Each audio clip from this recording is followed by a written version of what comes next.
சொல்வதென்ன பூவாடை கொள்வதென்ன தன்னை தான் மறந்ததிலே தண்ணீரும் சுடுவதென்ன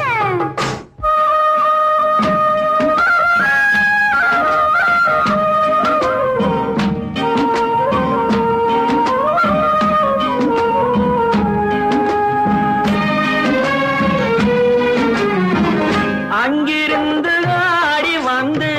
அலைகள் சொல்லும் செய்தி என்ன அங்கிருந்து ஆடி வந்து அலைகள் சொல்லும் செய்தி என்ன வெள்ளிக்கெண்டை மீனை போலே துள்ளும் கண்கள் சொல்வதென்ன துள்ளும்